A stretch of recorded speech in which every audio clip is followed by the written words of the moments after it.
Vamos a dar una breve introducción sobre los cambios circulatorios tras el nacimiento. Como ya sabemos, el pinzamiento del cordón umbilical lo que va a producir es el cese de la circulación de la sangre por los vasos umbilicales, es decir, las dos arterias y la vena umbilical. Al no circular sangre por estos vasos, tiene lugar el cierre de los mismos. El primer acontecimiento que tiene lugar es con la eliminación de la placenta, el aumento de la resistencia del sistema circulatorio sistémico, que casi se duplica, puesto que se trata de un órgano que poseía baja resistencia al paso de la sangre, ¿no? Como consecuencia, aumenta la presión arterial, al igual que la presión en la aurícula y el ventrículo izquierdo, aumentando así la descarga del corazón. Inmediatamente después de esto se produce la ventilación pulmonar.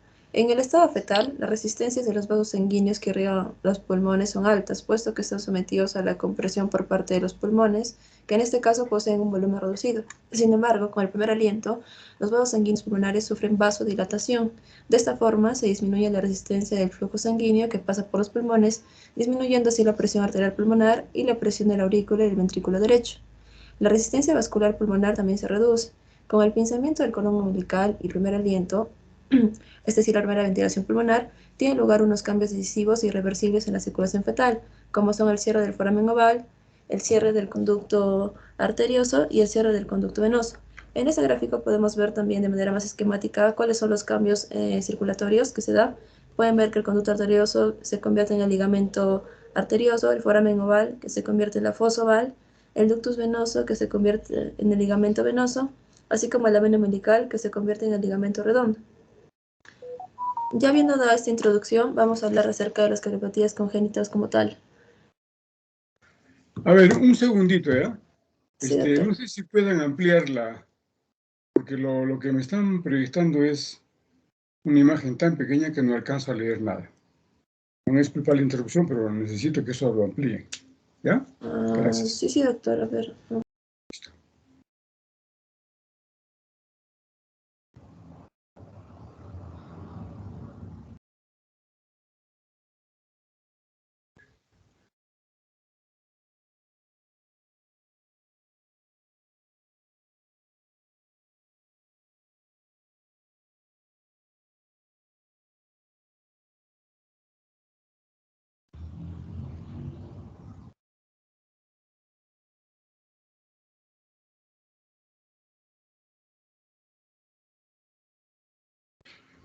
Sí, vamos a proyectar nuevas las diapositivas, doctor, para ampliarlo mejor.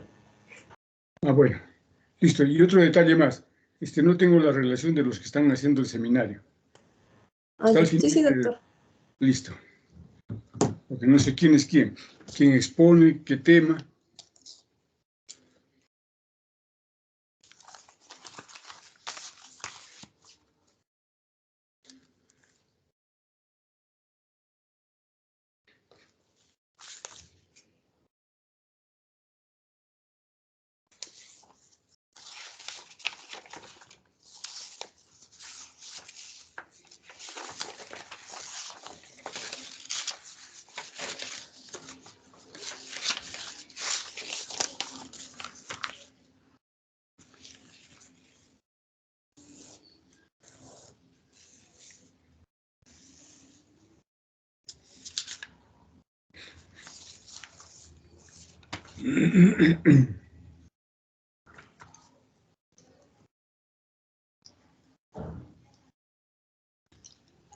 Este tema, ¿quién lo está exponiendo? Yo, doctor, Luisa Milagros Rejas. El título es Doctor. Fisiología Fetal, ¿no? Sí, está hablando sobre la introducción de los cambios circulatorios tras el nacimiento. Ya. Como les explicaba en este grafiquito, se puede ver de una manera más esquemática los cambios que se producen. Como ven, como el conducto arterioso se convierte en lo que es el ligamento arterioso, el foramen oval que se convierte en la fosa oval, el ductus venoso que se convierte en el ligamento venoso, así como las venas umbilicales que se convierten en el ligamento redondo. Y ya pasando un poco más al tema siguiente, por favor.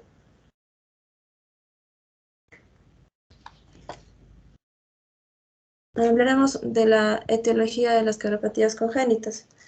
Todavía se desconoce la causa de la mayoría de estas cardiopatías, pero se cree que muchos de los casos tienen un origen multifactorial y se deben a la combinación de una predisposición genética y estímulos externos aún no determinados.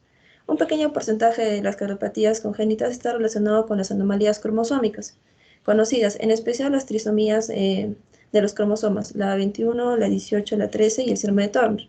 Entonces, se han encontrado cardiopatías en más del 90% de los pacientes con trisomía 18, 50% de pacientes con la 21 y 40% de los pacientes con síndrome de Turner. Ahora, llegando un poco más a lo que es la evaluación inicial, la evaluación inicial de la sospecha de una cardiopatia congénita consiste en una estrategia sistemática con 3 ejes principales. En primer lugar, las cardiopatías congénitas pueden dividirse en 2 grupos, basados en la presencia o ausencia de la cianosis, por eso se clasifican en cianóticas o cianóticas, que puede disminuirse por medio de la exploración, no, que puede determinarse por medio de la exploración física con la ayuda del pulso oxímetro. En segundo lugar, estos 2 grupos generalmente se pueden subdividir en función a la radiografía de tórax, que muestra los signos de flujo pulmonar aumentado o disminuido. Y finalmente está en tercer lugar, el electrocardiograma, que puede utilizarse para determinar si existe una hipertrofia vascular ventricular izquierda, derecha o biventricular. Las características de los ruidos cardíacos y la presencia de cualquier soplo permite acortar más el diagnóstico diferencial. Múltiples estudios demuestran el beneficio del cribado rutinario mediante la pulsoximetría, y es así que nos dicen que una saturación del 90 al 94% en esta pulsoximetría de la mano derecha o el cualquiera de los pies requiere un ecocardiograma urgente. La prueba se lleva a cabo entre las 24 y 48 horas de vida y antes del alta de los recién nacidos asintomáticos. Y bueno, una vez que determinamos que hay una saturación de 90 y 94, se tiene que hacer una ecocardiografía. Siguiente diapositiva, por favor. Vamos a hablar un poco de la clasificación. Debemos recordar que las cardiopatías congénitas son las malformaciones más frecuentes y en los niños la causa más frecuente de una insuficiencia cardíaca, y se clasifican en lo que son cianóticas y estenóticas. Esta clasificación la va a explicar un poco mejor más adelante mi compañera. Voy a explicar la clasificación del alto flujo pulmonar, del bajo y del flujo pulmonar normal. Entonces, en las cianóticas, solo mencionando, se encuentran las reposiciones de los grandes vasos y la etiología de Fallot como las principales. Y las cianóticas, con el CIA, el CIEB, el conducto, la estenosis pulmonar, la coartación de la aorta y la presencia del conducto arterioso. Entonces, en la transposición de grandes vasos, que lo podemos ver la imagen en el lado superior izquierdo, se puede ver que hay un mayor manejo del volumen del lado izquierdo del corazón, sale más sangre por el lado izquierdo hacia el pulmón, por lo tanto sería un flujo pulmonar alto. En lo que es la etiología de Fallot, que pueden ver en la imagen superior ya derecha, sabemos que tiene un conducto interventricular, un calvamiento de la aorta, estenosis pulmonar, y también hay una sobrecarga del volumen ventricular derecho, ya que el flujo es de izquierda a derecha, entonces la aorta se cabalga sobre el ventrículo derecho y también va a sobrecargar este ventrículo. Este ventrículo derecho tendría que expulsar sangre a través de la arteria pulmonar, pero como hay una estenosis pulmonar, que también es parte de la etiología de Fallot, que lo impide, estresa más el ventrículo derecho, haciendo que se hipertrofie este ventrículo. Por lo tanto, también hay una presencia de hipertrofia del ventrículo derecho. Y ya se clasifica dentro de las de bajo flujo pulmonar. Luego tenemos a los tres, al conducto interventricular, al conducto interauricular y la presencia del conducto arterioso. Estas tres se encuentran dentro de lo que es el alto flujo pulmonar, ya que el flujo irá de un área de menor presión a una de mayor presión a una de menor presión, de izquierda a derecha, entonces llegará más sangre a la arteria pulmonar, por ende del pulmón, y por lo tanto el flujo pulmonar va a ser alto. También tenemos a la coartación de la aorta. Los pacientes van a tener un mayor pulso y una mayor presión arterial en miembros superiores, y en miembros inferiores tienen un menor pulso y menor presión arterial. El flujo pulmonar aquí va a ser normal. Y bueno, también se clasifica dentro de lo normal, pero a veces puede estar ligeramente bajo a la estenosis pulmonar en la clasificación. Ahora, ¿por qué es importante conocer el flujo? Es porque cuando viene un paciente de emergencia, puede venir descompensado con signos de insuficiencia cardíaca o puede venir con una crisis de hipoxia. Entonces, si un paciente viene descompensado con insuficiencia cardíaca, con esos signos, ya podemos hablar de un flujo pulmonar alto. Y si un paciente viene ya con una crisis de hipoxia, podría tratarse de un flujo pulmonar bajo. Siguiente diapositiva, por favor. Aquí les he traído un casito clínico para que se puedan entender mejor acerca de la insuficiencia cardíaca como tal, ya que, como había mencionado, En los niños, la causa más frecuente de insuficiencia cardíaca van a ser justo las periopatías congénitas. Entonces, es una niña, Elisa, de 3 años, que ingresa por presentar dificultad respiratoria, tos, vómitos, sudoración.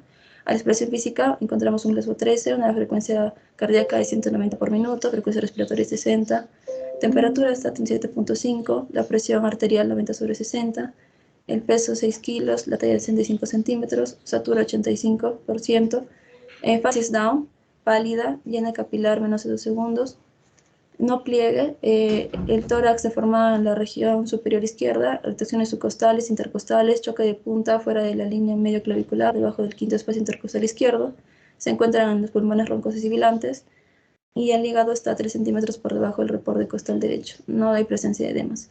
En el laboratorio encontramos el hemograma normal, la hemoglobina 10, la glucosa y la creatinina normal, radiografía tórax en evidencia aumento del trabajo vascular, y se encuentra un índice cardiotorácico mayor a 0.6. En el EKG hay taquicardia sinusal y hipertrofia ventricular.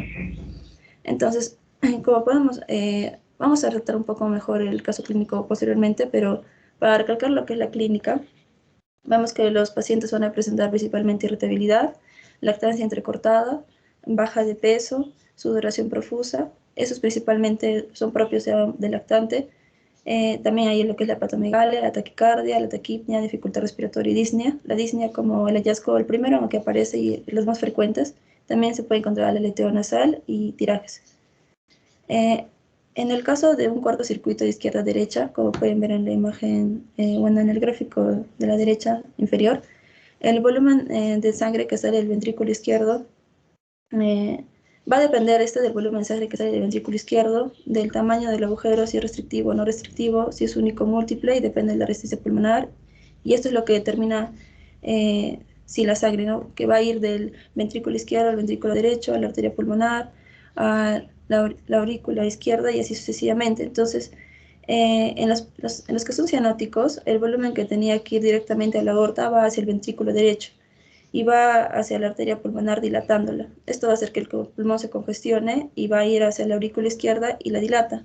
Es así como el ventrículo izquierdo va a presentar esta cardiomegalia. Es la explicación. De tipo excéntrico, el corazón se comporta como una bolsa, ya que las fibras de actina y miocina se van deteriorando con la sobrecarga del volumen, y también hay presencia del soplo sistólico por la gradiente de presión. Siguiente diapositiva, por favor. Entonces, ya con el caso clínico que les he... la siguiente, por favor.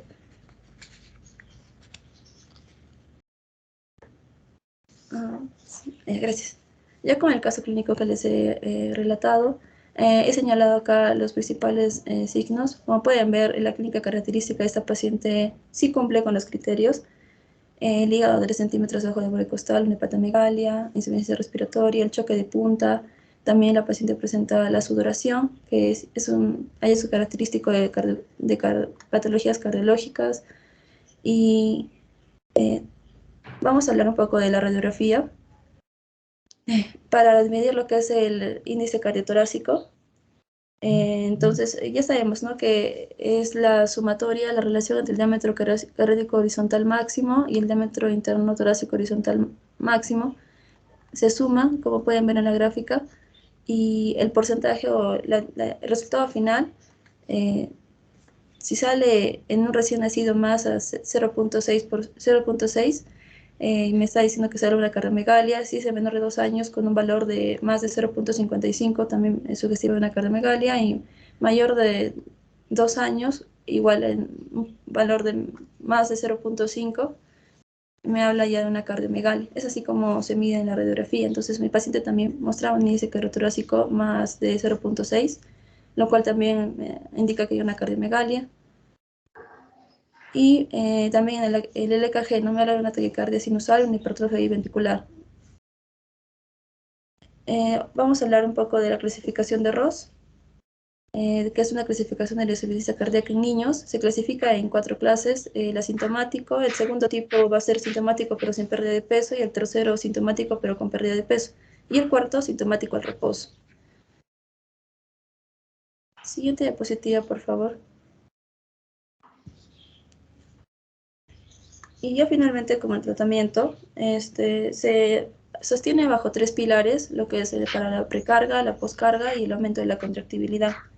En la precarga se tiene que bajar el volumen de ingesta con diuréticos, puede ser la furosemida o la espironolactona, y también la restricción hídrica. En la poscarga ya se usan lo que son los bloqueadores como la Yeca, los ARA, el Captopril, el Enalapril. En lo que son los que aumentan la contractibilidad estarían los digitálicos, como la digoxina y la dobutamina. Y es controversial el uso del oxígeno, se utiliza pero con mucho cuidado, ya que el oxígeno tiene propiedades vasodilatadoras a nivel pulmonar, y si tenemos un niño con sobrecarga de volumen, el niño tendrá más vasodilatación y más congestión. Por lo tanto, se aconseja que se debe dar 1 o 2 litros por minuto y no sobrepasar la saturación por encima de 90. Siguiente diapositiva, por favor. Eso es todo de mi parte. Bien, una pregunta, a ver. ¿Cuándo se producen las cardiopatías congénitas? Generalmente es al momento del nacimiento, doctor. Sí, pero ¿en qué semana de gestación? Bien, revisen eso, continuemos. Buenas tardes, yo soy Hubert Torres y voy a empezar ¿Quién? a escribir lo que es la clasificación. La ¿Quién habla? clasificación más usada y la más útil es la clasificación clínica. Amigo mío, ¿quién habla? Acá vamos a clasificar Hubert, creo que se le... cardiopatías cianóticas y acianóticas fuera de las miocardiopatías, estas como pueden ser las hipertróficas, hipotróficas o de depósito de glucógeno que están fuera de la clasificación clínica cianóticas. Esto mayormente una insuficiencia cardíaca con una fracción de eyección disminuida. Ya, entonces, en las cardiopatías cianóticas tenemos que el flujo va a haber un shunt de derecha a izquierda. Esto va a provocar que haya un aumento de sangre desoxigenada en circulación sistémica. Normalmente se ve cianosis cuando esta hemoglobina desoxigenada es mayor a 5 gramos por decilitro. Y podemos clasificar todo en si es que tiene un flujo pulmonar aumentado o disminuido. Si una cardiopatía cianótica que tiene un flujo pulmonar aumentado es normalmente las transposiciones de grandes vasos, porque de acá le va a salir tanto la aorta del ventrículo derecho y la arteria pulmonar del ventrículo izquierdo, que es el que tiene más fuerza. Otras posibles cardiopatías de este tipo son troncos arteriosos o el ventrículo único. Y las cardiopatías cianóticas con flujo pulmonar disminuido, que es de la más común, la tetralogía de Fallot, de las cardiopatías más comunes. Entre otros también está la atresia pulmonar y la anomalía de Epstein, que suele venir con CIA. Y las cardiopatías acianóticas, donde va a haber un shunt de izquierda a derecha. Entonces la sangre va a pasar de cámaras izquierdas a las derechas. Y desde las derechas van a regresar a la circulación pulmonar y consecuentemente nuevamente a las cámaras izquierdas. Esto va a provocar una sobrecarga de cámaras izquierdas y consecuentemente puede dar insuficiencia cardíaca. También se clasifican si que tienen un flujo pulmonar aumentado o normal o en ocasiones disminuido. Cuando tienen un flujo pulmonar aumentado, son las cardiopatías más comunes, la CIA, la CIB y la presencia de ductus arterioso. Y los que tienen flujo pulmonar normal o disminuido pueden ser la estenosis aórtica o pulmonar y también la coartación aórtica. En este cuadrito de la derecha también vemos más a detalle todas las cardiopatías congénitas y mis compañeros van a ir desarrollando cada una de ellas. Siguiente diapositiva, o al menos las más comunes.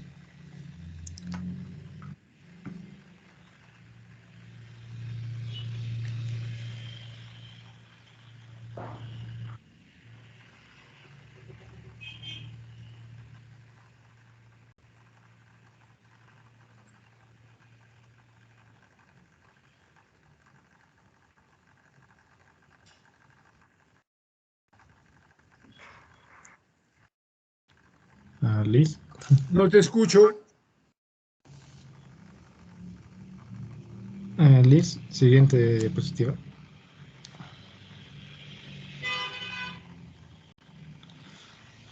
Ya. Bueno, vamos a empezar con lo que es el desarrollo de cada cardiopatía de las más comunes. Vamos a empezar con la tetralogía de Fallot. Esta tetralogía es la cardiopatía cianótica más frecuente en infantes. se suele ver aproximadamente en 6 a 13 casos por cada 1000 nacidos vivos. Y lo que sucede es que hay una tetralogía, tiene 4 componentes. De estos, es una comunicación interventricular, una estenosis pulmonar, cabalgamiento de la aorta, es decir, la aorta va a estar naciendo entre el ventrículo derecho e izquierdo, más específicamente sobre el septum interventricular, en el que hay una comunicación intraventricular, y una hipertrofia del ventrículo derecho que es consecuente a estas 3, pero el componente más importante es la estenosis pulmonar, por eso el que nos va a dar la clínica. Cuando la estenosis es leve, la sangre del ventrículo derecho va a ser capaz de pasar hacia la arteria pulmonar, e incluso puede haber un shunt de izquierda a derecha, puesto que las presiones de cavidades izquierdas siempre son mayores, y esto va a dar que el niño tenga una tetralogía Fallot llamada no cianótica o rosada. Pero este niño va a tener unas crisis hipoxémicas, que es cuando normalmente un infante llora, normalmente en las mañanas, o más adelante cuando el infante crece, cuando hace ejercicios y tiene que ponerse en cuclillas para recuperarse. En cambio, cuando hay una estenosis severa, es decir, hay más dificultad para el pasaje de sangre hacia la arteria pulmonar, la sangre del ventrículo derecho no va a tener otra de que salir hacia la comunicación interventricular y la aorta cabalgada, que va a ser esta la zona que tenga menor resistencia, lo que consecuentemente va a hacer que la sangre desoxigenada del ventrículo derecho pase a la circulación sistémica. Siguiente diapositiva.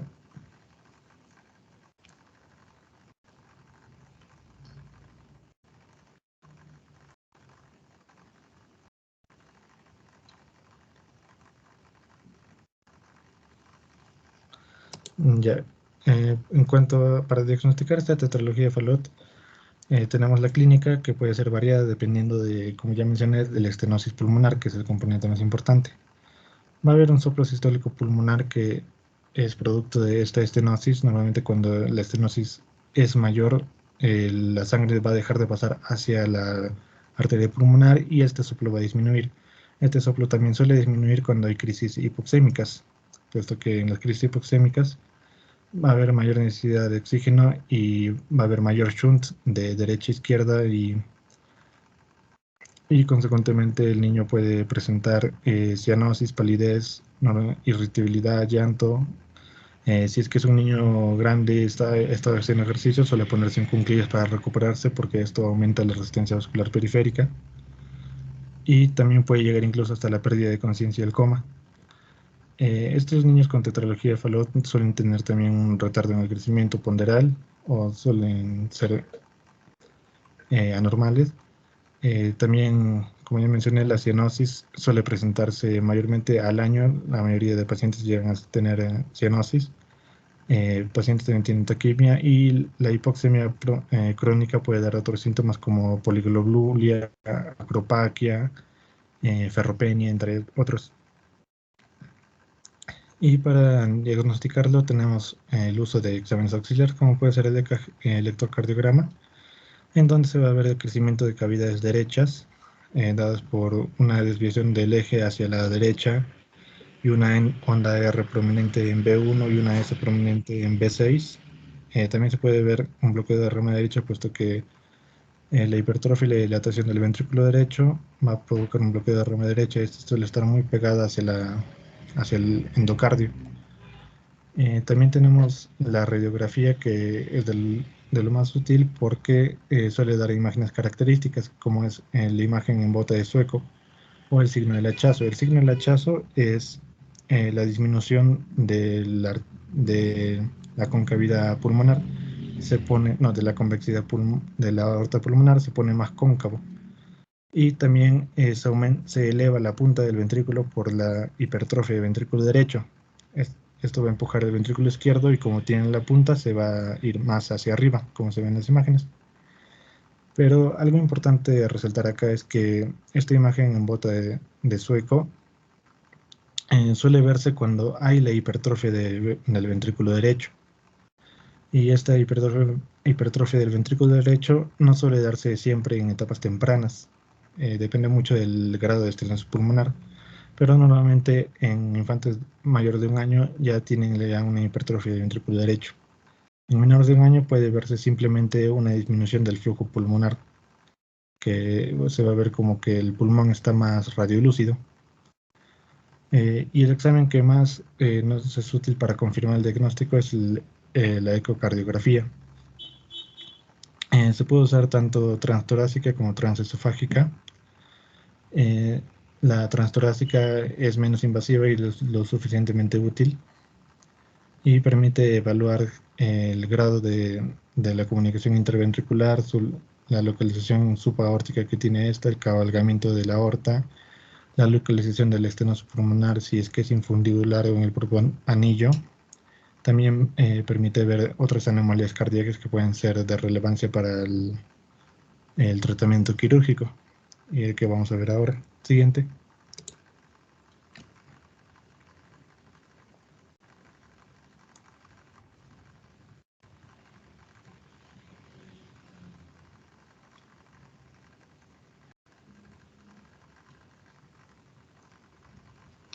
Ya, ahora el tratamiento. Vamos a tener que, primero hay que tratar las crisis hipoxémicas que puede presentar el niño. Para ello vamos a usar oxigenoterapia. La oxigenoterapia nos va a servir como vasodilatador pulmonar y vasoconstrictor sistémico. Otra medida que podemos usar es colocar al niño en posición genopectoral o similar a ponerle un cuclillas. Esto también va a aumentar la resistencia vascular periférica y va a disminuir el shunt.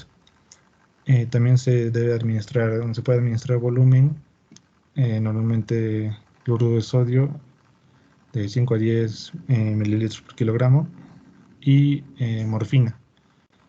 La morfina, como vemos en la imagen de abajo, se suele dar a 0.1 miligramos por kilogramo, que es la dosis máxima e inicial. Otros medicamentos que podemos dar en caso de que esto no funcione son otros vasopresores o betabloqueantes como el propanolol, el esmolol. El propanolol que se da a 0.1 miligramos por kilogramo vía endovenosa y el esmolol de 100 a 500 microgramos por kilogramo durante 1 minuto. Este último también se puede dar en infusión de 25 a 100 microgramos por kilogramo por minuto. Si es que esto falla, normalmente se puede usar ya el uso de fenilefrina o noradrenalina o norepinefrina. Y también para evitar crisis hipóxicas mientras se espera una cirugía, también se puede dar propanolol vía oral de 0,5 a 1 miligramo por kilogramo cada 6 horas.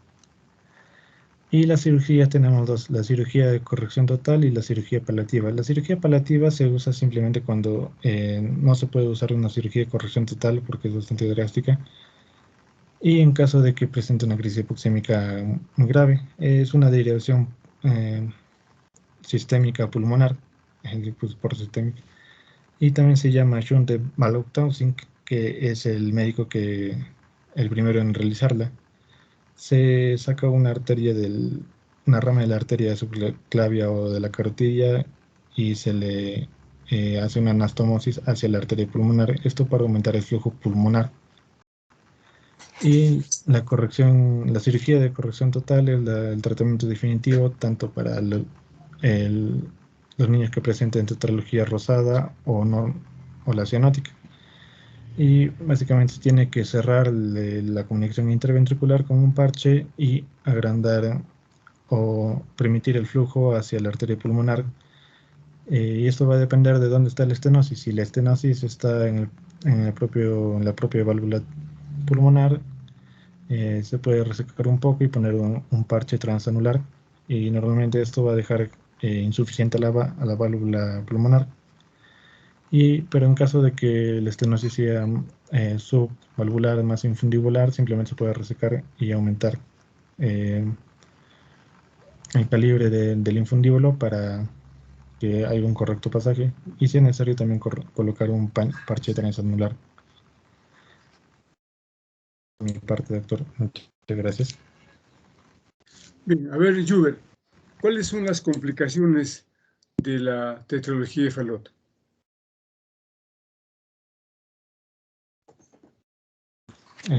Doctor, Te preguntaba que cuáles son las complicaciones de la tetralogía de Fallot.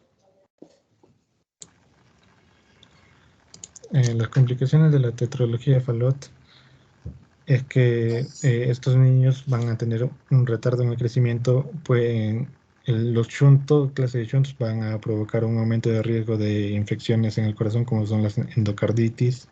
Bien, El bloqueo de rama derecha también va a dar son unas arritmias. Doctor. te faltan tres principales.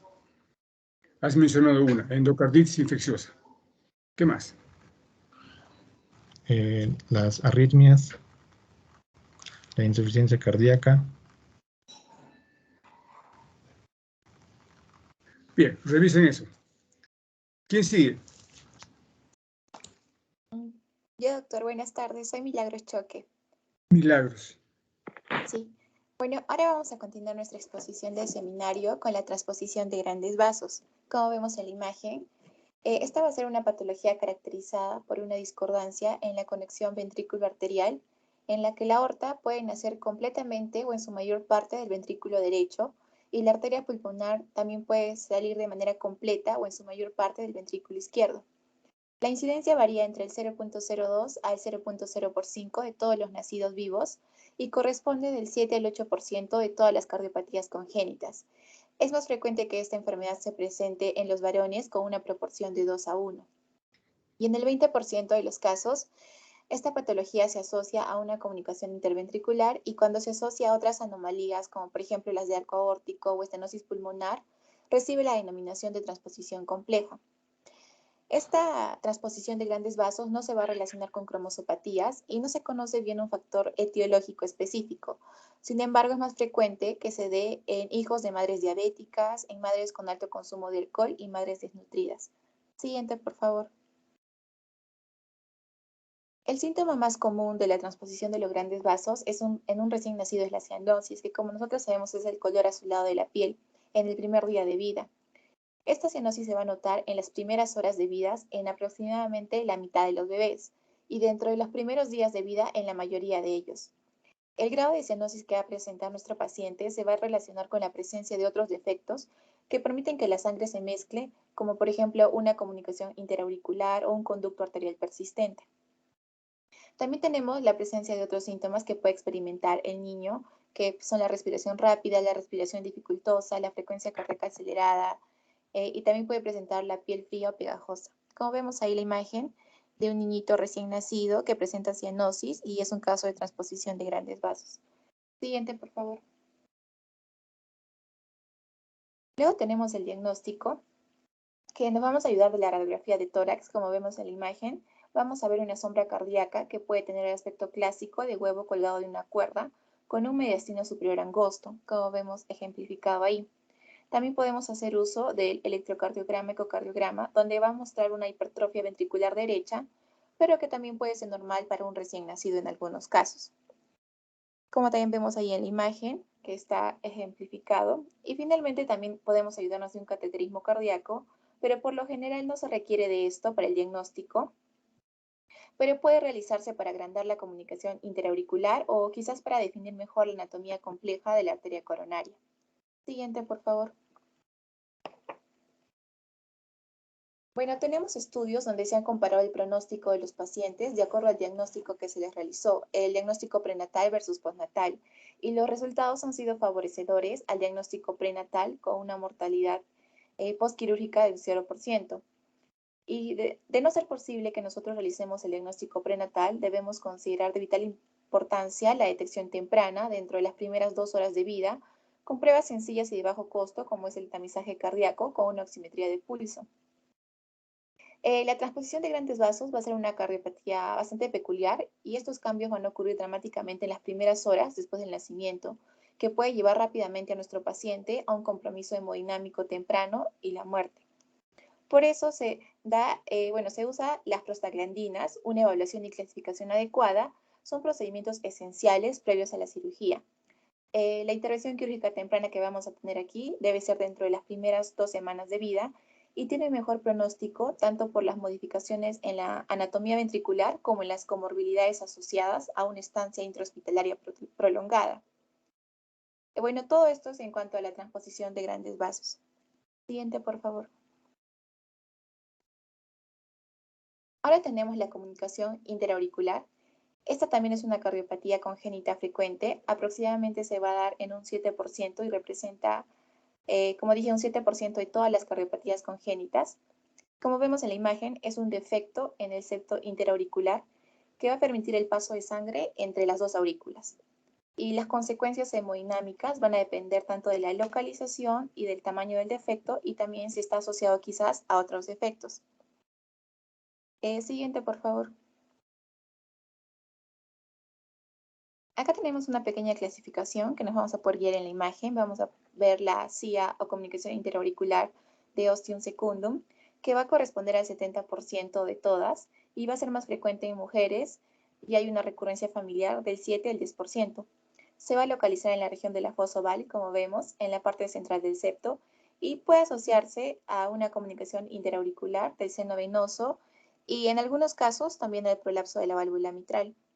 Luego tenemos la CIA del seno venoso, que representa un 10% y puede ser de tipo superior, y esta se va a localizar en el septo interauricular por debajo del orificio de la vena cava superior, y que se va a asociar muchas veces al drenaje venoso pulmonar anómalo parcial. Y finalmente tenemos el CIA ostium primum, que está localizada en la base del septo interauricular por la falta de unión del septum primum con los cojines endocárdicos. Y casi siempre esta se va a asociar a las anomalías en las válvulas auriculoventriculares. Siguiente, por favor. Entonces vamos a ver un poco de la fisiopatología, cómo es que se da esta comunicación interauricular. Pues el cortocircuito va a depender del tamaño del defecto, como vemos ahí en la imagen, de las resistencias pulmonares y sistémicas y de la compliance del ventrículo derecho. Si esta comunicación interauricular es pequeña, la presión en la aurícula izquierda es ligeramente superior a la derecha y hay un paso de sangre continuo de izquierda a derecha, mientras que si esta comunicación interauricular es grande, las presiones en ambas aurículas son iguales y el grado de cortocircuito va a depender de la compliance del ventrículo derecho comparada con la del ventrículo izquierdo. De esta forma se va a establecer un flujo de sangre de aurícula izquierda, aurícula derecha, ventrículo derecho y la circulación pulmonar, y de nuevo a la aurícula izquierda, con el consiguiente aumento del flujo pulmonar. Todo esto está, como vemos, dibujado en las flechas del dibujo. Entonces, para esto vamos a ver y vamos a entender mejor la clínica que va a presentar nuestro paciente. Una comunicación interauricular aislada no suele darnos síntomas en infancia y el diagnóstico suele hacerse por la presencia de un soplo o de un desdoblamiento fijo del segundo ruido cardíaco. Sin embargo, en los lactantes con una comunicación interauricular grande puede haber un retraso ponderoestatural, bronquitis de repetición y síntomas de la insuficiencia cardíaca. También puede presentarse un soplo eyectivo pulmonar debido al hiperaflujo pulmonar y no al paso a través de la comunicación interauricular. Y vamos a detectar, como ya lo dije, un desdoblamiento fijo del segundo ruido cardíaco sin frémitos. También es importante que aquí digamos que hay que saber diferenciarlo del soplo de la estenosis pulmonar valvular, que puede ser de ligero a moderado, que generalmente es más rudo y de mayor intensidad. Siguiente, por favor. Ahora tenemos el diagnóstico. Bueno, tenemos el electrocardiograma, que puede ser normal, con una comunicación interauricular si es pequeña, o presentar un retraso en la conducción del ventrículo derecho. Suele haber un patrón RSR en B1, es decir, un bloqueo incompleto de la rama derecha, que suele ser más bien la expresión de una hipertrofia del ventrículo derecho, más que un trastorno de conducción propiamente dicho. También tenemos una radiografía de tórax, como vemos en la imagen. Si se trata de una comunicación interauricular grande, se observa una cardiomegalia a expensas del borde derecho de la silueta cardíaca, que va a corresponder a la aurícula derecha. Y como vemos, también va a haber una prominencia del tronco de la arteria pulmonar y un aumento de la vascularización pulmonar. Y finalmente tenemos un ecocardiograma Doppler, que va a ser el método de elección para este diagnóstico, porque nos va a dar información anatómica, tanto tamaño como localización, así como información funcional, como el grado de dilatación del ventrículo derecho, el movimiento septal y la presión pulmonar. Y para esto el plano subcostal es el más útil para el diagnóstico. Siguiente, por favor. Bueno, finalmente tenemos el tratamiento. Debemos saber que puede haber un cierre espontáneo de la comunicación interauricular si son inferiores a 8 milímetros, con una tasa de cierre que puede llegar al 70 al 80% antes de los 18 meses. Pero, ¿qué pasa si estos son más grandes o persisten después de los 18 meses? Estas difícilmente van a cerrarse. Entonces, si nosotros dejamos una comunicación interauricular a su libre evolución, puede dar lugar a una hipertensión pulmonar y taquiarritmias a partir de la tercera década. Entonces, ¿cuándo está indicado cerrar una comunicación interauricular? Cuando hay un cortocircuito significativo con un QP sobre QS mayor a 1.5 entre los 3 a 5 años de edad. Los niños con una CIA y una gran afectación hemodinámica se cerrarán antes de los 3 años. Para esto tenemos dos posibilidades de cierre. Por un lado, el cierre quirúrgico convencional, donde se usa una sutura del defecto o con un parche del pericardio bajo una circulación extracorpórea. Y por otro lado, está el cierre con un dispositivo mediante un cateterismo cardíaco. La elección del método para el cierre va a estar dispuesta por la selección inicial, que será mediante el ecocardiograma, valorando si esta silla está centrada en el septo, el tamaño, si tiene bordes adecuados para implantar el dispositivo. También junto a esto, posterior al cierre, se precisa un tratamiento antiagregante y una profilaxis de endocarditis durante 6 meses para nuestro paciente. Siguiente, por favor. Bueno, eso es todo, doctor. Gracias.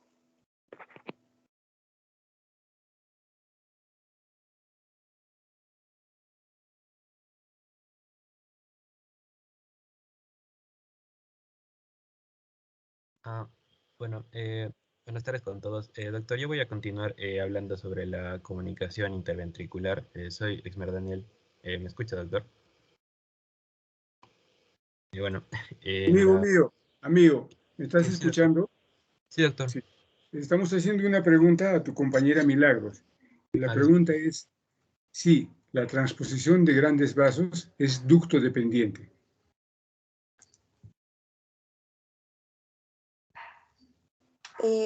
Si es ducto dependiente, doctor, usaríamos inhibidor de las prostaglandinas para que no se convierta en una transposición de grandes vasos completa, porque esta sería incompatible con la vida. A ver, un momentito. ¿Por qué es ducto dependiente? ¿Y de qué tipo de... ¿Y cuál es el tipo ducto dependiente? ¿Es sistémica pulmonar?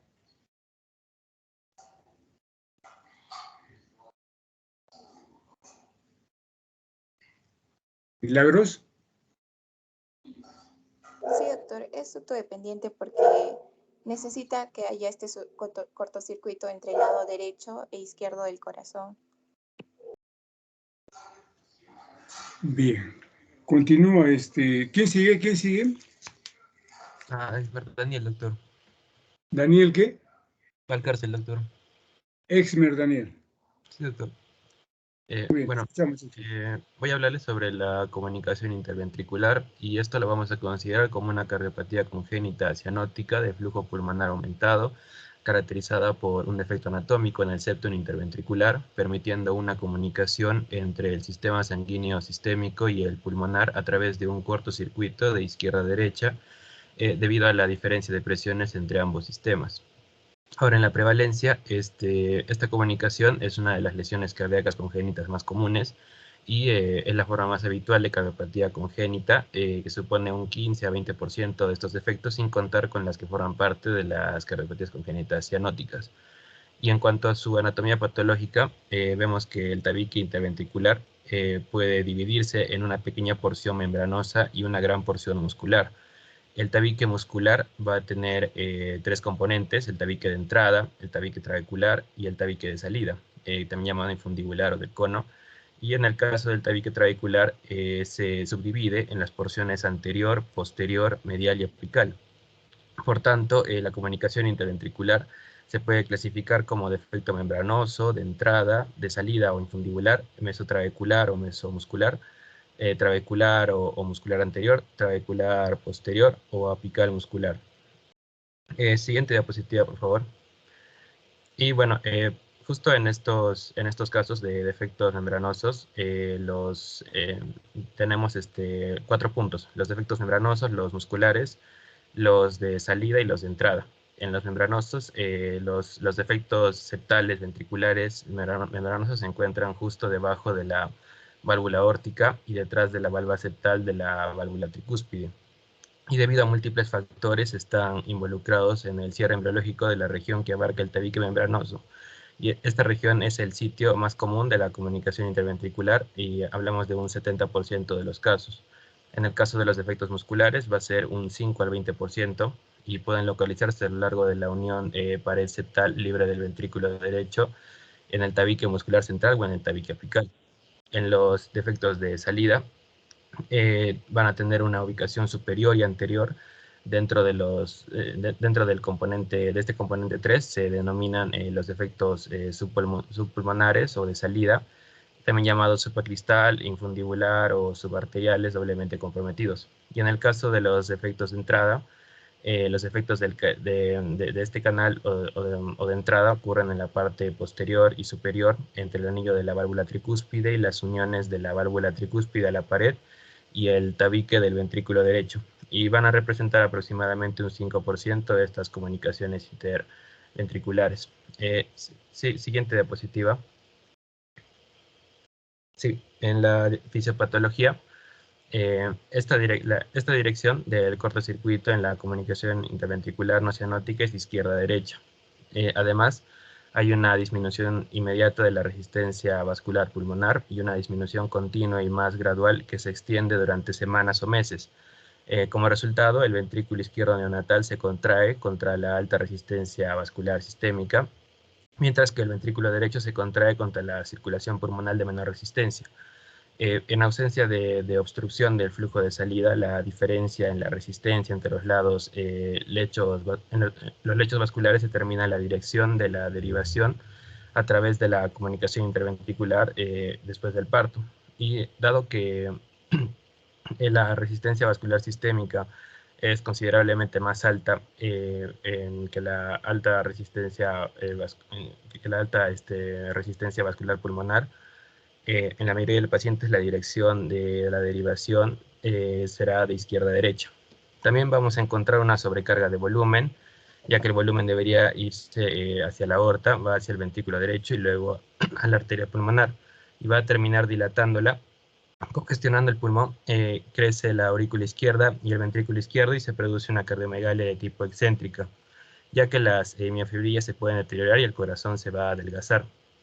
Entonces, el soplo sistólico se va a producir también por la diferencia de presiones en la sangre por este defecto. Y la magnitud del cortocircuito va a estar determinada por el tamaño del defecto y el valor de la resistencia vascular pulmonar. Ahora bien, en cuanto a este tamaño del defecto, tenemos una definición anatómica de pequeño, moderado o grande, dependiendo si es menor a 4 milímetros, de 4 a 6 milímetros o mayor a 6 milímetros.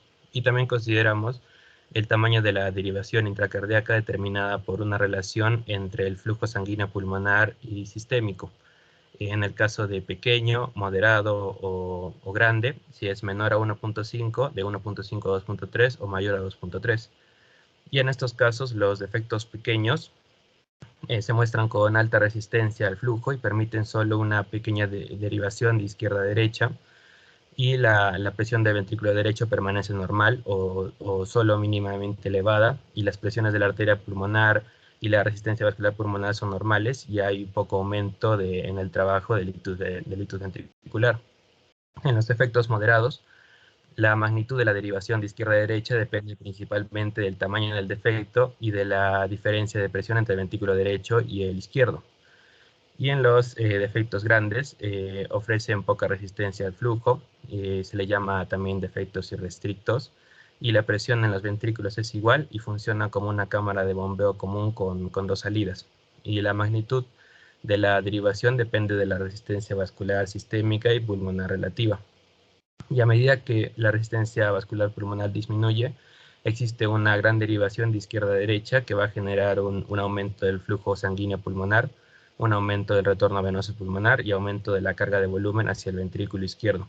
Entonces, esta sobrecarga de volumen del ventrículo izquierdo puede resultar en una dilatación del ventrículo izquierdo y aumento de la presión telediastólica, que a su vez puede causar un aumento de la presión auricular izquierda y presión venosa pulmonar y los síntomas progresivos de insuficiencia cardíaca.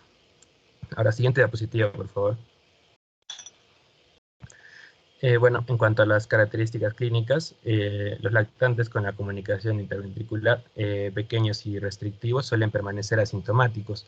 Por el contrario, los casos moderados a graves suelen manifestar signos de insuficiencia cardíaca a las 3 o 4 semanas de edad. En el caso de los pequeños, los pacientes con la comunicación interventricular pequeña suelen presentar un soplo cardíaco asintomático, y moderada grande suelen presentar a las 3 o 4 semanas de vida síntomas y hallazgos físicos de insuficiencia cardíaca, que pueden incluir taquipnia, mala alimentación, poco aumento de peso, taquicardia, hepatomegalia, estertores pulmonares, palidez, no tolerancia a esfuerzos.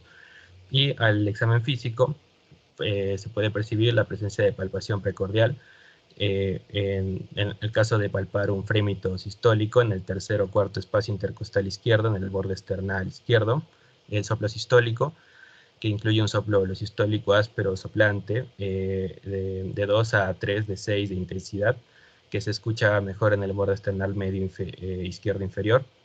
El soplo diastólico, que es posible que se escuche un ruido diastólico debido al aumento de flujo a través de la válvula mitral en el vértice en lactantes con la comunicación interventricular de moderadas a grandes con una relación de flujo sanguíneo pulmonar o asistémico mayor de 2 a 1, según la relación.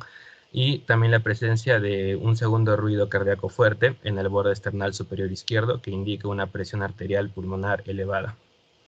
Siguiente diapositiva, por favor. Y bueno, en los exámenes auxiliares vamos a tener la presencia de la electrocardiografía, de la radiografía de tórax y de la ecocardiografía. En la electrocardiografía, en los casos pequeños de la comunicación interventricular, son normales. Los casos moderados se puede observar una hipertrofia ventricular izquierda y en ocasiones una hipertrofia auricular izquierda. Y en los grandes muestra hipertrofia biventricular con o sin hipertrofia auricular izquierda. Y en los casos de radiografía de tórax, vemos en los defectos pequeños, la radiografía puede ser normal. En los defectos moderados a grandes, un aumento de cortocircuitos de izquierda a derecha y las marcas vasculares pulmonares aumentan y la aurícula izquierda, el ventrículo izquierdo y la arteria pulmonar pueden agrandarse, también produciéndose cardiomegalia en distintos grados. Y por último, en la ecocardiografía, la bidimensional con Doppler suele ser suficiente para realizar el diagnóstico, identificar la ubicación del defecto y en base a esto estimar un tamaño de la derivación. Ahora bien, siguiente diapositiva. Tenemos la presencia de la historia natural. Aquí lo más importante a resaltar es que se puede producir el cierre espontáneo de los pacientes con comunicación interventricular perimembranosa y muscular, que en los lactantes con esta comunicación de gran tamaño se desarrolla una insuficiencia cardíaca congestiva, pero no es habitual hasta las 6 u 8 semanas de vida.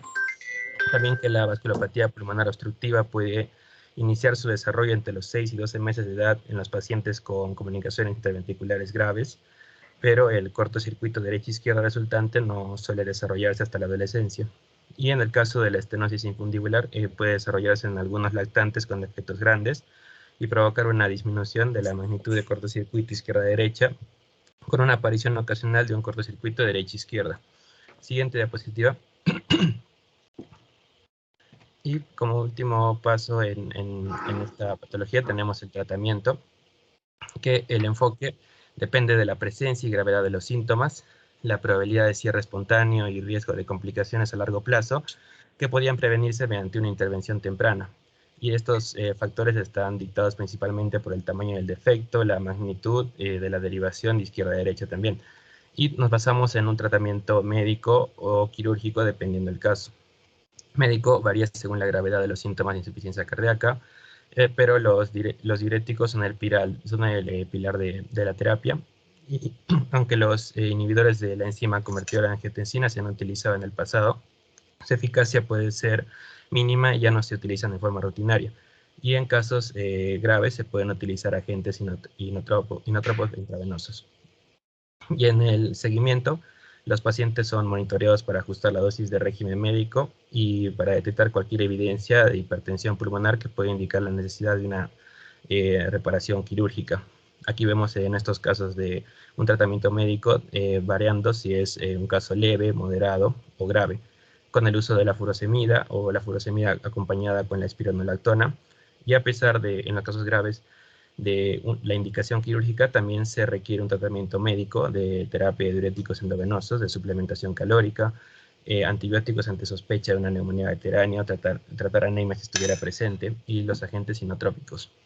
Y en el caso del tratamiento quirúrgico, los factores a considerar incluyen una gravedad de la insuficiencia cardíaca, la probabilidad de progresión de la enfermedad vascular hipertensiva pulmonar u otras complicaciones, también la probabilidad de reducción del tamaño o cierre espontáneo del defecto, la morbilidad y mortalidad del procedimiento en lactantes pequeños en el centro, donde se lleva a cabo la cirugía, y la probabilidad del éxito del cierre quirúrgico. Y en base a esto podemos aplicar la reparación quirúrgica, que incluye un abordaje transatrial, transaórtico, ventriculotomía derecha o ventriculotomía apical, y un cierre transcatéter en las comunicaciones interventriculares musculares, perimembranosas y residuales después de la reparación quirúrgica, en uso en defectos difíciles de cerrar quirúrgicamente y la imposibilidad de someterse a un bypass cardiopulmonar.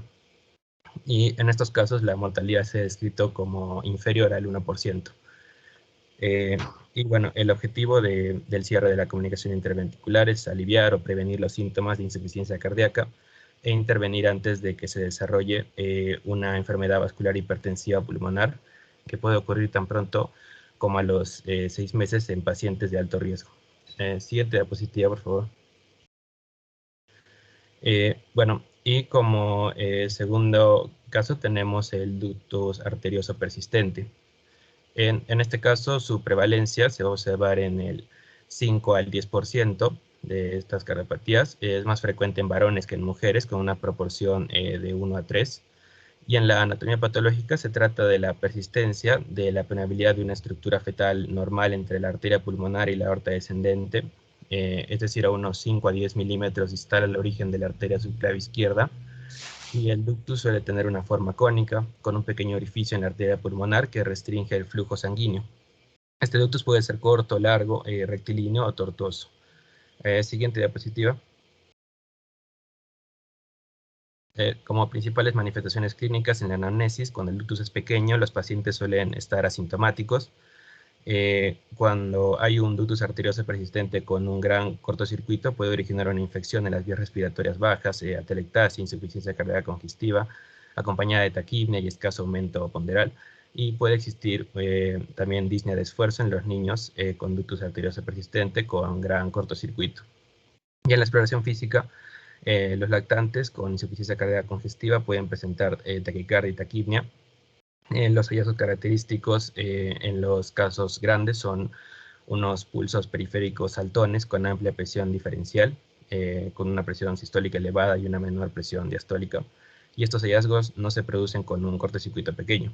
En el caso de una afectación grande, el área precordial presenta hiperactividad. Puede existir un frémito sistólico en la zona superior del borde esternal izquierdo.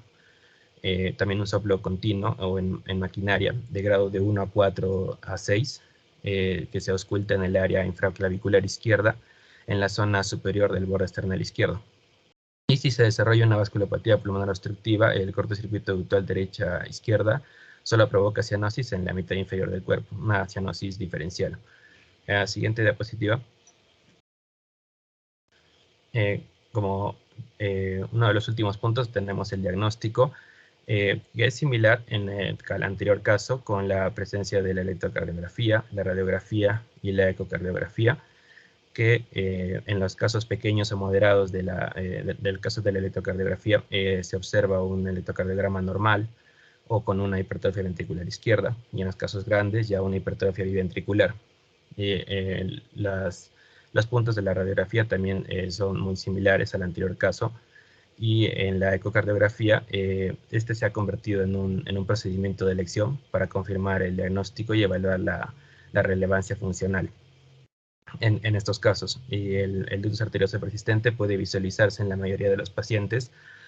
Su tamaño se puede evaluar mediante una ecocardiografía bidimensional en una proyección paraesternal alta o una proyección de la escotadura supraesternal.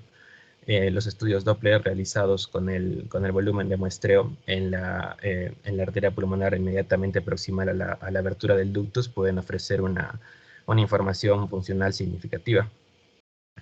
Y siguiente diapositiva, por favor. Y como último punto tenemos la historia natural y el tratamiento.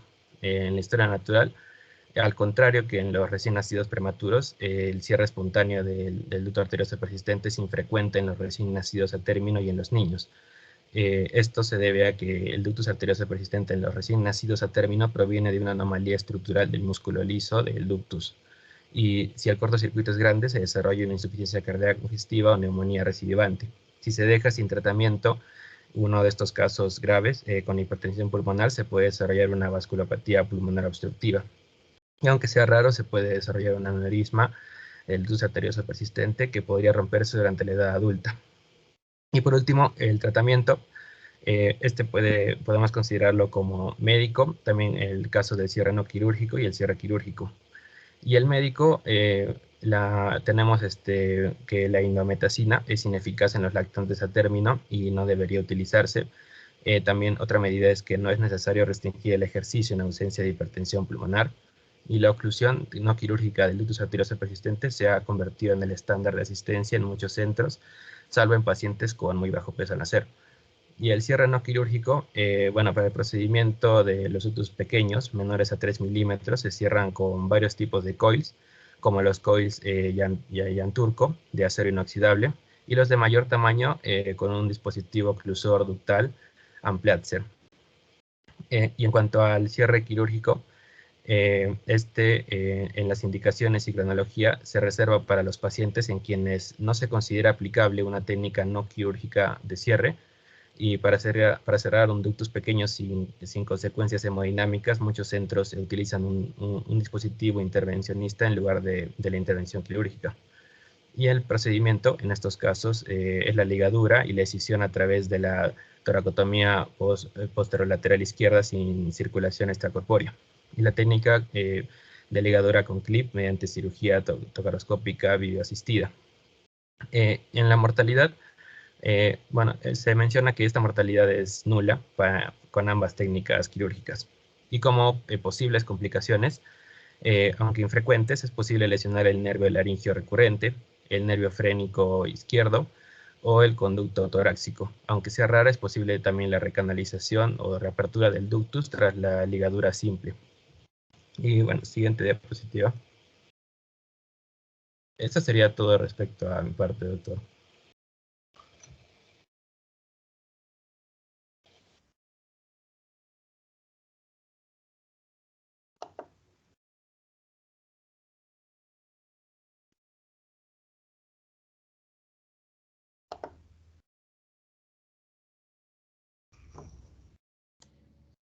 Amigo mío, ¿qué significa QPQS 11?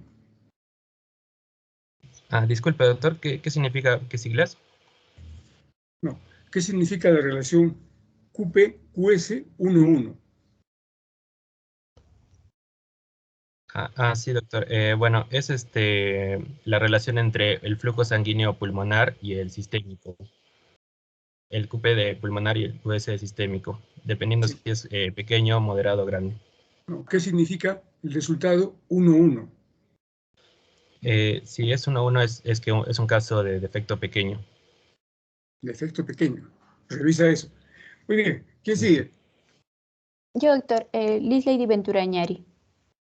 ¿Quién? Liz Lady Venturañari. Sí, muy bien. Bueno, buenas tardes, doctor. Buenas tardes con todos. Ahora vamos a continuar hablando un poco sobre la coartación de la aorta. A manera de definición, tenemos que la coartación aórtica va a consistir en un estrechamiento de la luz aórtica que generalmente se puede ubicar a nivel de la unión del callado aórtico con la aorta descendente. Sin embargo, también se puede localizar por debajo del nacimiento de la arteria subclave izquierda, a nivel o justo debajo de la inserción del ligamento arterioso. Entonces, ¿cuál va a ser la base anatómica de esta cardiopatía? Vamos a ver que esta alteración va a consistir en una deformidad de la pared media de la arteria que se va a manifestar por un pliegue que estrecha de forma concéntrica la pared aórtica. Y esta constricción va a producir una disminución en el flujo sanguíneo hacia la parte inferior del organismo, de forma que tanto los pulsos como las presiones van a ser mayores en los brazos a comparación de las piernas. Y bueno, menos comúnmente se puede ver que la coartación se puede localizar inmediatamente proximal a la arteria subclavia izquierda, en cuyo caso se nota una diferencia de la presión y los pulsos en ambos brazos. Como epidemiología podemos ver que esta supone entre la quinta y octava malformación cardíaca congénita, afectando entre el 6 al 8% de todas estas cardiopatías. También se ha visto una incidencia estimada de 1 en 2.500 nacidos vivos y se ha visto que afecta con mayor frecuencia a los varones en una proporción de 1,74 a 1 a comparación de las mujeres.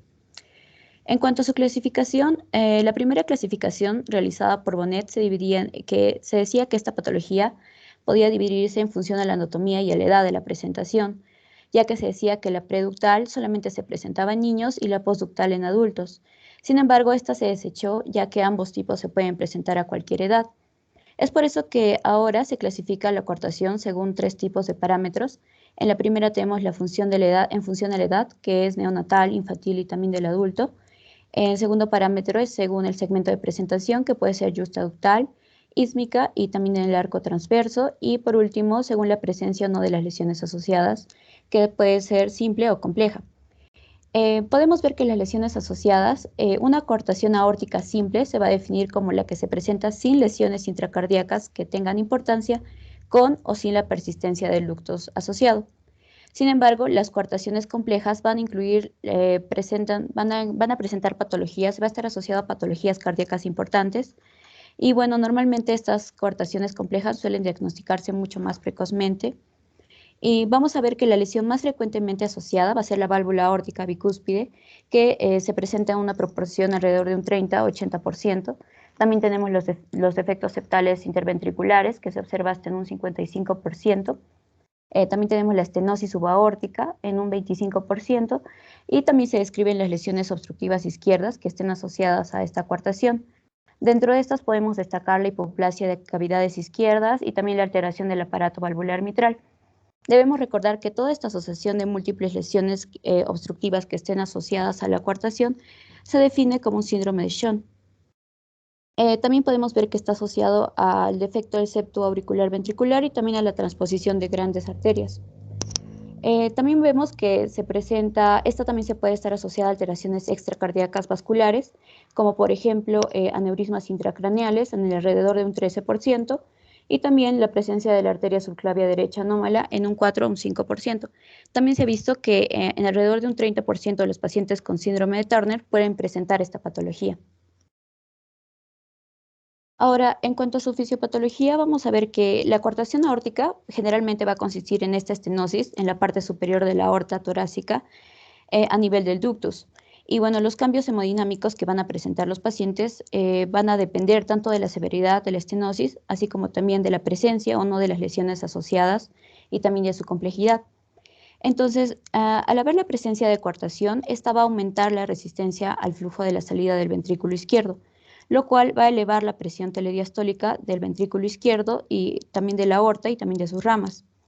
Dependiendo tanto de la severidad de esta estenosis, el gasto cardíaco y la presencia de estas colaterales, la gradiente de presión que se va a generar entre la parte proximal y la parte distal de la obstrucción aórtica puede alcanzar valores en un 50 a un 60 milímetros de mercurio en reposo. Y bueno, entre los diferentes mecanismos de compensación, el más importante va a ser la presencia de la hipertrofia ventricular izquierda, que va a intentar normalizar el estrés de su pared y también de la poscarga ventricular, ya que va a intentar mantener la función sistólica en los límites normales. Ahora, en cuanto a las manifestaciones clínicas, vamos a ver que los pacientes van a presentar diferentes manifestaciones, diferentes sintomatología de acuerdo en función a la edad. Entonces, la presentación en el neonato generalmente se va a manifestar como una situación extrema de gravedad, ya que cuando el ductus se va a cerrar van a aparecer signos de insuficiencia cardíaca severa y también shock cardiogénico. Y bueno, un importante porcentaje también de estos niños he visto que presentan coartaciones complejas. Y en el caso de los neonatos que estén asociados que presenten coartación aórtica, que estén asociados a un CIV de gran tamaño, generalmente pueden desarrollar un fallo cardíaco agudo y también seguido con importante acidosis y un shock cardiogénico.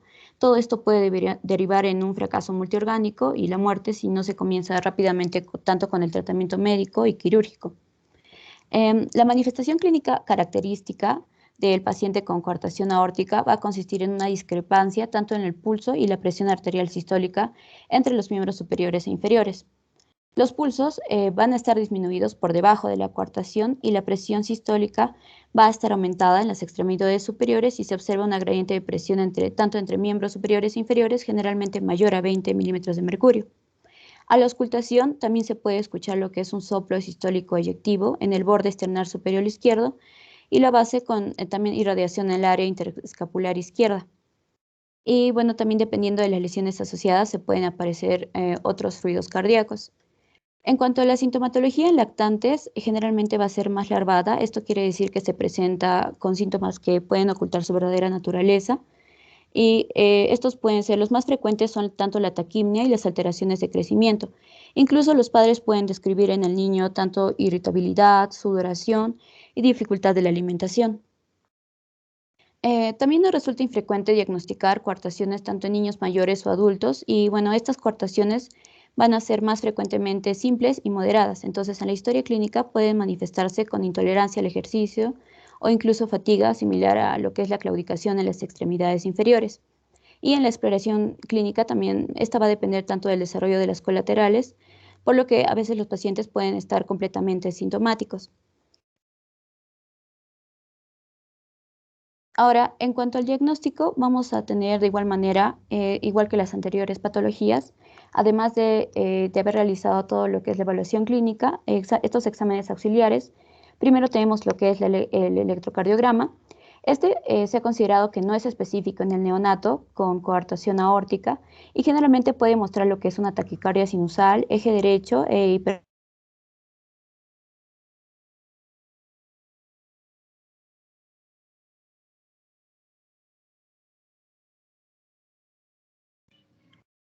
No te escucho. Vamos a ver. Sí, doctor, ahora me escucha, doctor. Disculpe. Bien, bien. Ahora, en cuanto a la radiografía de tórax, podemos ver hallazgos radiológicos que se pueden presentar en una insuficiencia cardíaca, que estos tampoco van a ser específicos, en el cual se observa una cardiomegalia, tanto puede ser moderada o severa. También se puede presentar signos de hiperflujo pulmonar y también de congestión pulmonar. Ya en niños mayores y en adultos, esta radiografía de tórax puede ser normal y en otras ocasiones, como vemos en la imagen, se puede observar muescas costales en el margen inferior de las costillas en su tercio medio. Esto se debe a que va a ser secundario a la erosión producida por las arterias intercostales que se van a encontrar dilatadas. También tenemos el ecocardiograma, que este va a ser el método diagnóstico fundamental para la detección de esta coartación aórtica. Y en el lactante y el niño pequeño también resulta mucho más fácil definir la severidad y los gradientes de presión en la zona afectada con ayuda de este ecocardiograma. Entonces, aquí podemos ver en la imagen, esta es una imagen ecocardiográfica de una coartación aórtica en el recién nacido, en donde la flechita está señalando la zona de estenosis aórtica inmediatamente después de la salida de la arteria subclavia izquierda. También tenemos el cateterismo cardíaco y la angiografía, que nos va a ayudar a demostrar lo que es la anatomía de la zona coartada, tanto su severidad y su extensión.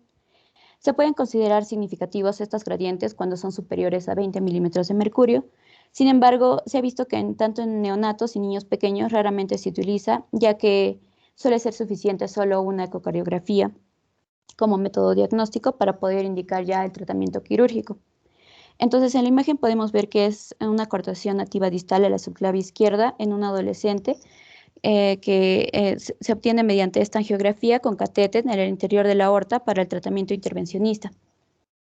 Ahí podemos ver la estenosis y bueno, también se ha indicado la angioresonancia magnética para poder definir lo que es la localización y la severidad de esta coartación. Y bueno, también en algunos casos, en caso de las coartaciones tratadas mediante angioplastía con stent, la tomografía computarizada.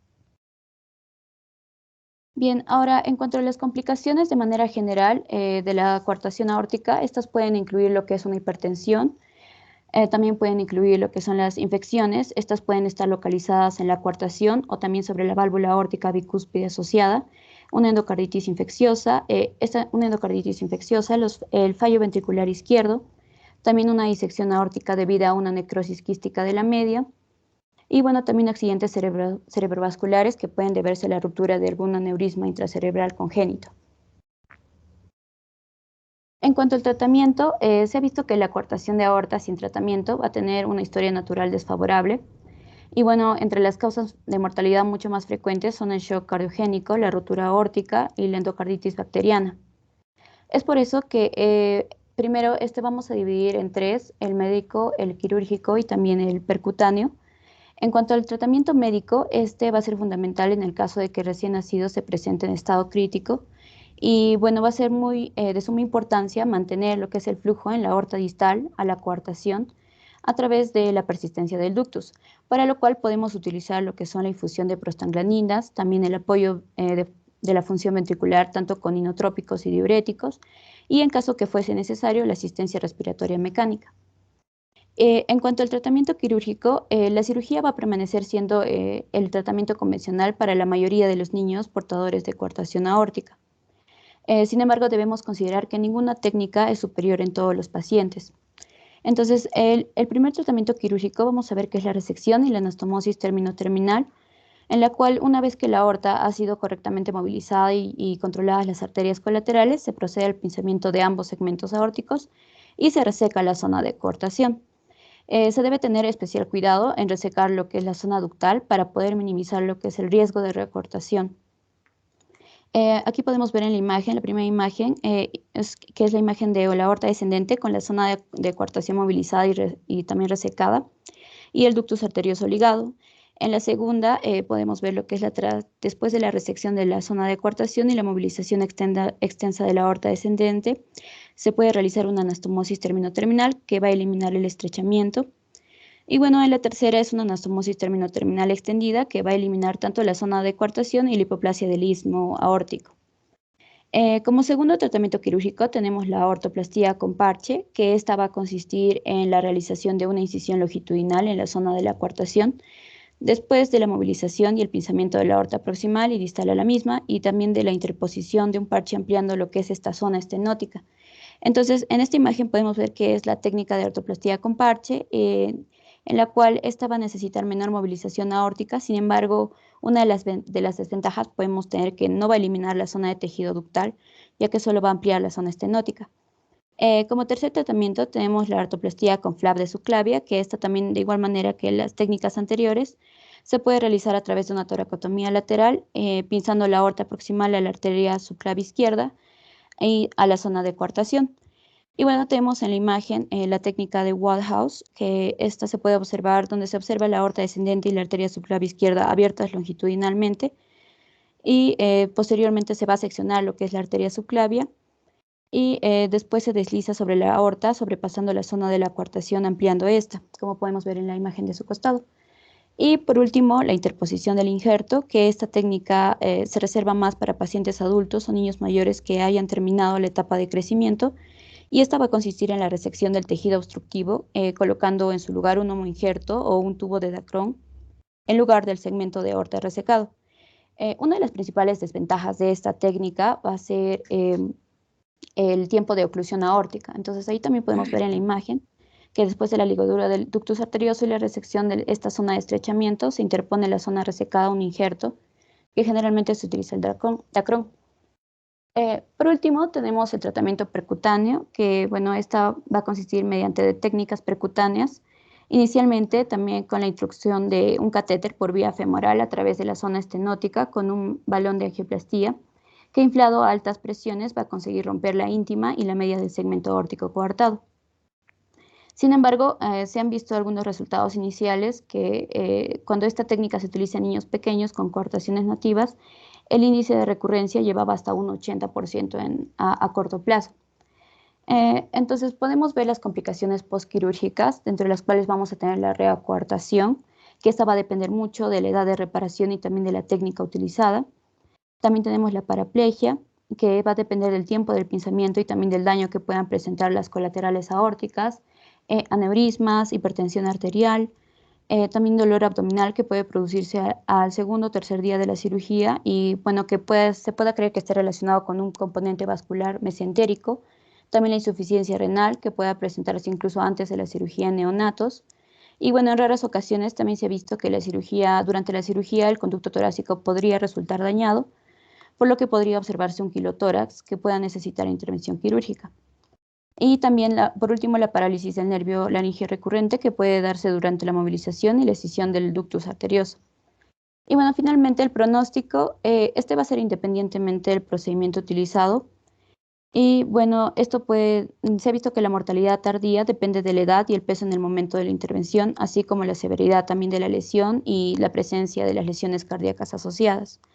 Actualmente, la supervivencia quirúrgica se sitúa alrededor de un 98%, siendo a los 5 y 10 años. Sin embargo, se ha visto que alrededor de un 80 o un 90% de todas estas muertes después de la cirugía de coartación aórtica se deben a las complicaciones cardiovasculares que también ya los mencioné. Bueno, doctor, eso sería todo. Esa es nuestra bibliografía. Gracias. Muy bien. Un segundito, no hemos terminado. A ver, en la coartación, ¿dónde se ubica la endocarditis infecciosa con más frecuencia? Puede localizarse a nivel de la coartación o también sobre la válvula aórtica bicúspide asociada, doctor. ¿Seguro? Sí, doctor, es lo que... Precisión exacta.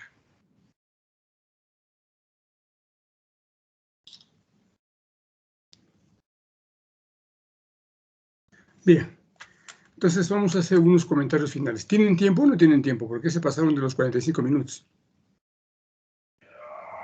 Bien. A ver, voy a tratar de ser breve. Bien. Hay que tener cuidado. Bueno, primero, les hemos dado la libertad de que lo hagan a su estilo, ¿sí? Pero es un estilo que no se adecua tanto a lo que pide el seminario. Muy bien. Hay que tener cuidado en la elaboración de las diapositivas. Hay faltas ortográficas y una falla que la considero seria es haber usado el diagrama de Willis para poder explicar el cortocircuito de izquierda a derecha y poner dentro de los círculos 4 aurículas derechas. No sé si ha habido confusión en la interpretación de eso. Así que tengan cuidado con eso. Muy bien. Han repetido la clasificación 2 de sus compañeros. Y eso no puede darse, ¿no? Porque tenemos poco tiempo. Bien. Entonces, es deseable que se haga una planificación del seminario. Apenas salen su seminario, ustedes están llamando al asistente. Doctor, ¿cómo lo vamos a hacer? ¿Va usted a participar o no? Si va a participar, quiero tanto de tiempo. Muy bien. Eso es lo relacionado a las correcciones que tienen que tener cuidado en el futuro. Respecto a las preguntas que les hemos hecho, ¿cuándo se producen las cardiopatías congénitas? ¿Han revisado? Sí, doctor. A partir de la 20ª semana. ¿A partir de cuándo? De la semana número 20, doctor. En la ¿Seguro? ecografía. Ahí se determina. Sí. Ya. Muy bien. Las complicaciones de la citología de Fallot, ¿han revisado?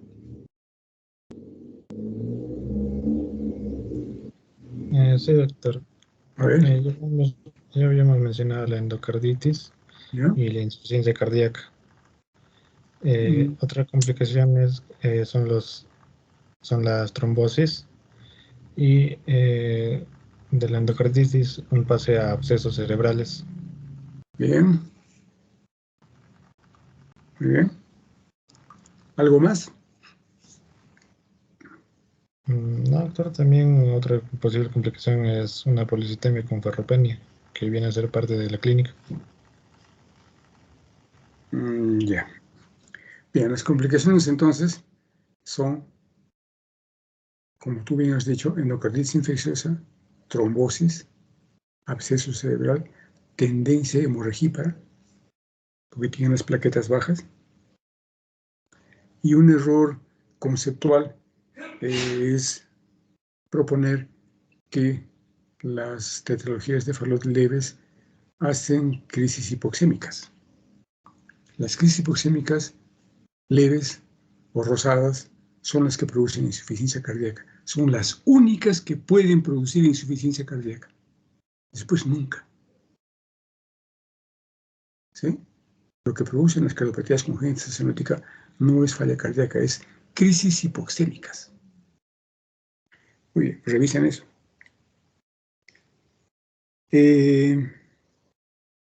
Una de sus compañeras mencionó así a la volanda que el ductus, que la transfusión de grandes vasos es ducto dependiente, pero no nos dijo de qué tipo. ¿Son sistémicas o pulmonares? Justamente, la base de las cardiopatías congénitas es conocer este detalle. ¿Cuáles cardiopatías congénitas cianóticas son ducto dependientes? ¿Y qué se entiende por ducto dependiente? ¿Y cómo se clasifica la ducto dependencia? Es un asunto que no lo han tocado. QP-QS, como resultado 1.1, significa que hay ausencia ¿de qué? ¿De qué? ¿Ausencia de qué? Doctor, en este caso el flujo pulmonar y sistémico estarían iguales y nos indicaría una normalidad. Entonces habría una ausencia de un defecto. Ausencia de traslado de sangre de conducto de izquierda a derecha. Esa es la respuesta correcta. La endocarditis infecciosa se ubica en la región postestenótica, en la región que tiene menos presión. Muy bien. ¿Han podido hacerlo mejor? Si tienen alguna pregunta, sus compañeros que están presentes, que creo que son, acá dice 2, 4, 6, 8, 10 personas presentes para un seminario. Yo no sé si esto sea útil a ustedes, ¿eh? Realmente que 5, han hecho el seminario 5 personas, ¿no es cierto? Sí, 5 personas. 5 personas. ¿Cuántos son en su promoción? 70, del módulo 72 más o menos. 5 para 5 para 2, 4, 6, 8, para 10 personas. En algún momento he visto que habían 19. No sé. Pero bueno. Entonces, si sus compañeros no tienen más preguntas, léanlo bien, porque las preguntas que les vienen van a ser sobre el tema de cardiopatías congénitas. ¿Listo? Su bibliografía, ¿la puedes poner una vez más, por favor? Porque no alcancé a verla. ¿Podrían colocar la bibliografía? Sí, doctor. A ver. Ahí está. Entonces, como una página. Estándar, eso no lo conozco. Medigraph, revista de pediatría. O sea, la bibliografía que ustedes han revisado no satisface las expectativas. Ni siquiera revisó la bibliografía del libro de texto, ¿no? Que es en este caso el Nelson. Bien. Les cuento que actualmente hay un score, una escala para poder diagnosticar las cardiopatías congénitas. Teniendo unos detalles bien precisos, preguntando y examinando, uno dice, este niño tiene grandes posibilidades de tener una cardiopatía congénita. Algo así como el score de Glasgow, que es el más conocido de repente para ustedes, ¿no? O los scores de Mackey, San, todos los scores que nos ayudan o nos facilitan para poder manejar las terapéuticas sobre el nivel de gravedad de las diferentes patologías. Muy bien, muchachos, mi crítica va siempre con la intención de que retomen contacto con la realidad. ¿Sí? Tengo que corregir algunas cosas. Muy bien, si no hay ninguna pregunta, algún comentario más. Si no tienen ninguna pregunta, ningún comentario más, salgo en 3.